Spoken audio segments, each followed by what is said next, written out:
Good evening student. Today my topic is application of Gauss law, that is to find the electric field intensity due to infinite plane sheets. Here this is the infinite plane sheet where number of charges are uniformly distributed. Now we assume a point P. This is the point P which is at a distance r from the plane sheet, and that distance is too small as compared to infinite plane sheets. Now we have to calculate electric field intensity at point P due to infinite plane sheets. Here the number of charges which are distributed on that plane sheet due to positive charges, the electric field intensity moves radially outward in both of the region, where like as in right side direction or in left side direction. So we have draw a Gaussian surface. That Gaussian surface which is passing through the point P, whose length is also 2r, and that also behaves as an cylindrical Gaussian surface. Clear? Here we write, that means let us consider an infinite plane sheet where number of charges, that is positive, are distributed uniformly. Let a point P which is at a distance r from the infinite plane sheet, that point P which is distance r from the infinite plane sheet, so that we assume a Gaussian surface. So this is the Gaussian surface, like be a cylindrical Gaussian surface, that is the cylindrical Gaussian surface which is passing through the point P, having length 2r. Okay, stop. Now the plane sheet whose surface charge density is given by sigma.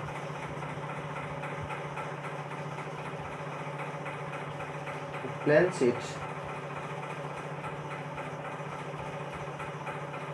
whose surface charge density is sigma. That means is sigma equal to charge which is placed or distributed in a plane sheet divided by the area of the plane sheet, charge per unit area. Let we assume this is the cylinder whose one end behaves as a circular portion and its area is represented as a right area. Similarly, other portion whose area is also a.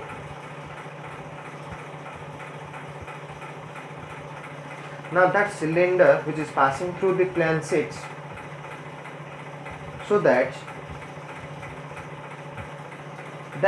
portion behaves as same area, so it is also represented as area A.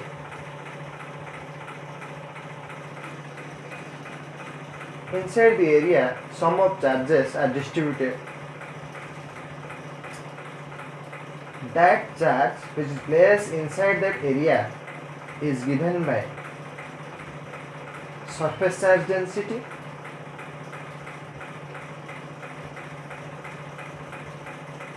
into area.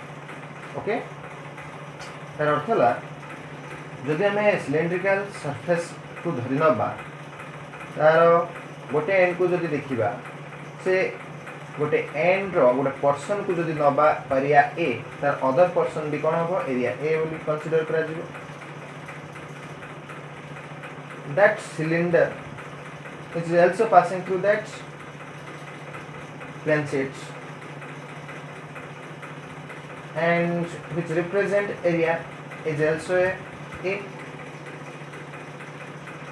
तो ता भितर जेतिकी परिमाण रो positive charge रहिला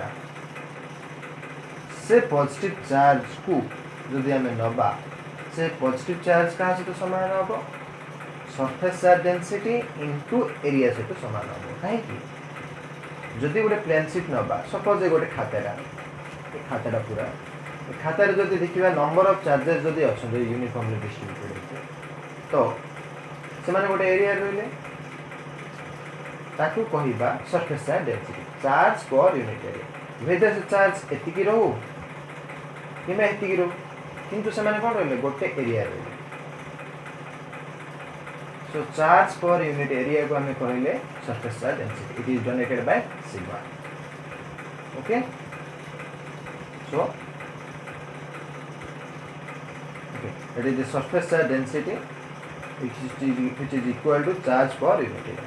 Now if we assume charge which is placed inside the small area that can be represented as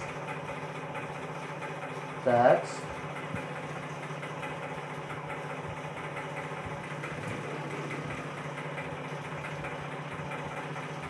which are placed inside the area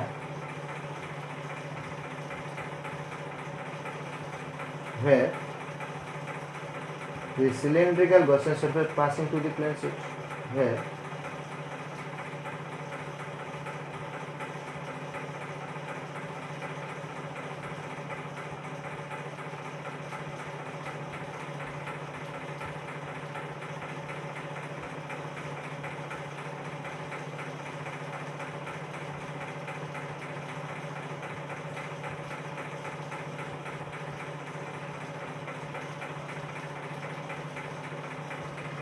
that means Q inside the area which is equal to surface charge density into area of the plane sheet. Equation number 1. We know Gauss law. So what done by Gauss law? Gauss law tells us the surface integral of electric field intensity that can be represented as a E vector dot ds vector which integration s which is equal to 1 by epsilon naught times charge which is enclosed that surface. That means q by epsilon naught. Okay. So our अर्थ कौन total flux linked to that area which is equal to 1 by epsilon naught time total charge enclosed that surface. Okay. So here we write that is the dot product. Now in figure we know that Gaussian surface like be a cylindrical surface has three faces or three surfaces. So this is the first surface and this one is the second surface and third one is this one is the curved surface like this. Suppose this is the cylinder here, this is the first surface, this is the second surface and this one is the third surface, that is the curved surface. Okay, and that cylinder which is passing through that plane sheet.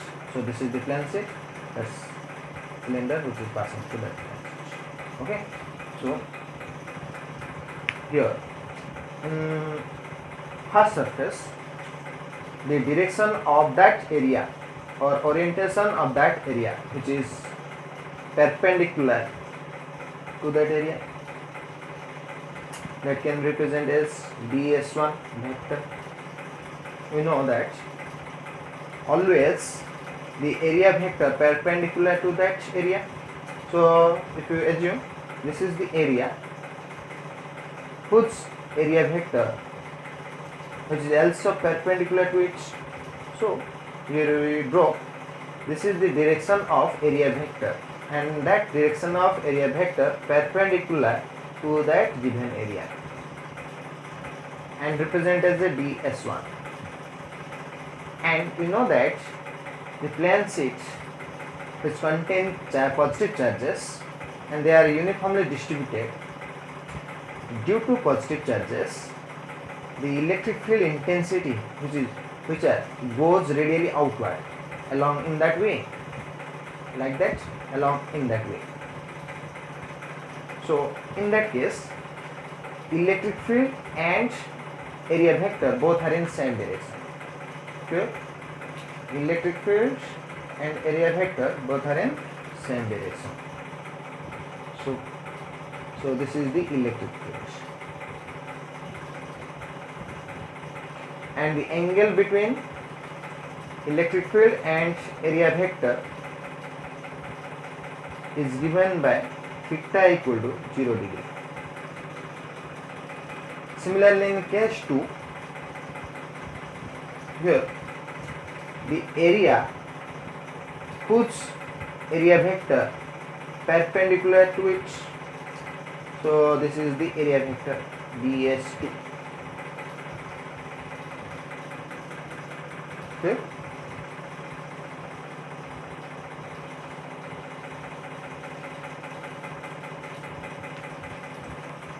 It means the area vector always perpendicular to that area, so which is represented along in that direction. And also the electric field intensity, they are moving radially outward due to positive charges in right side direction or in left side direction, because the positive charges which are placed in that plane sheet in both of the cases. Okay. So electric field intensity moves in that direction. That can be presented E. And they are having, that means electric field intensity and ds2 whose angle is given by theta equal to 0 degree. Clear?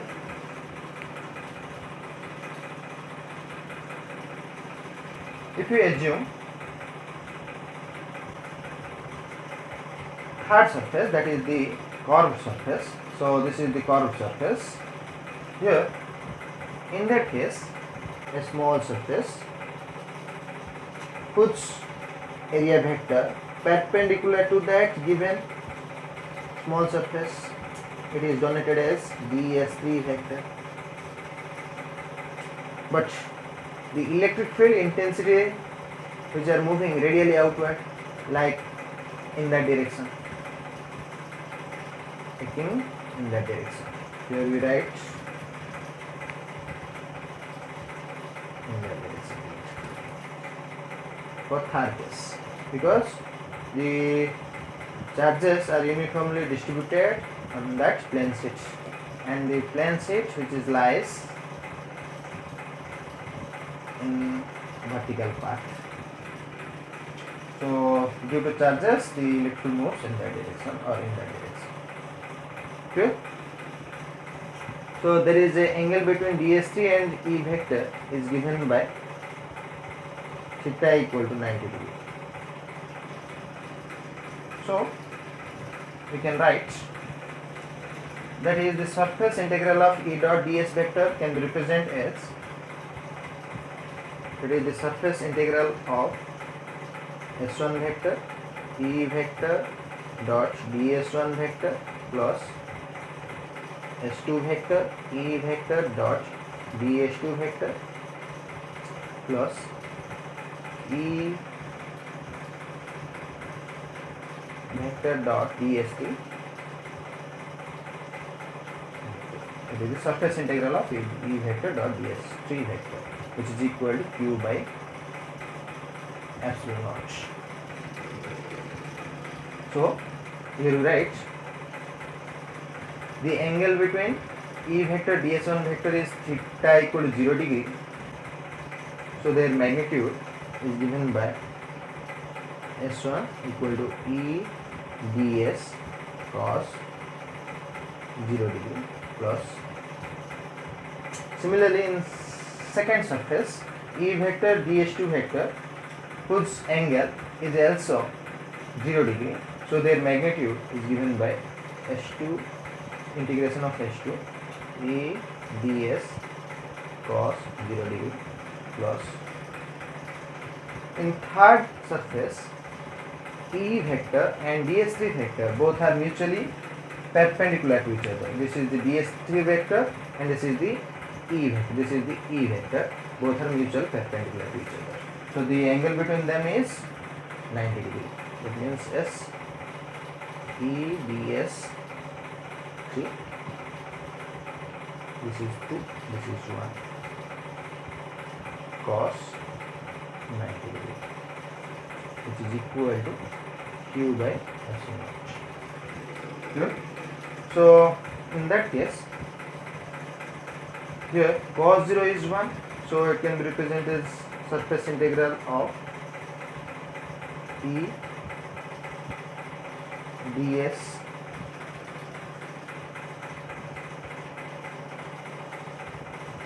ds1, because cos 0 is 1, plus h2 surface integral of E dh2, because cos 0 is also 1, plus here cos 90 is 0, so total surface integration becomes 0, so you write 0 equal to Q by epsilon naught.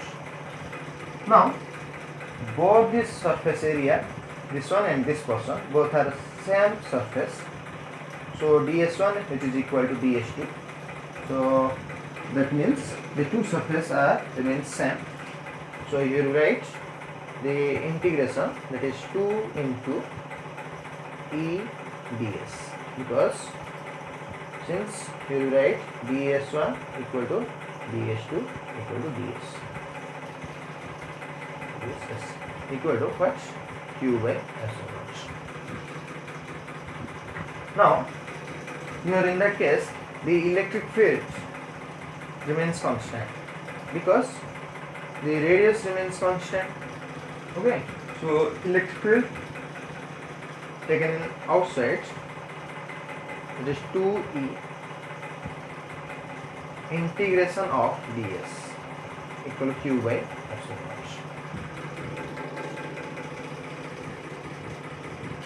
And the integration of ds can represent as s, so that can represent 2es, because there is a small surfaces we have assumed, so the total surface becomes, after adding all the small surfaces, that means by using integration, so that total surface is given by s after integrating the ds. So here you write 2es equal to Q by epsilon naught. So here you write that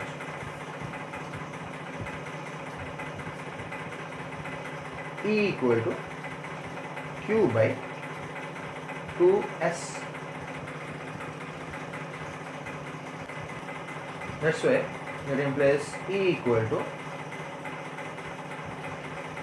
Q means what? Q means sigma into A. A is represented as S, so it can also be represented as S. What? Represented as S. So sigma into S. S means surface area. S means surface area equal to S. So E equal to what? Q means sigma into S divided by 2 S epsilon naught. So I am already missing that one. It is epsilon naught. So that is E equal to Q by 2S epsilon naught.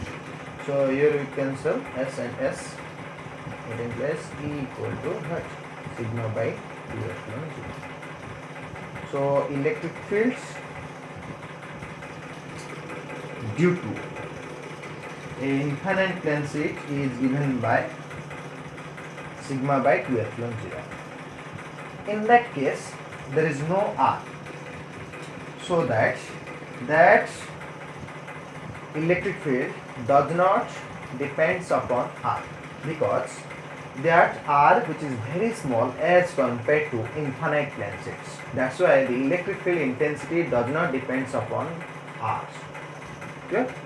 So this is the second application of Gauss law to find the electric field intensity due to infinite plane sheets. Thank you.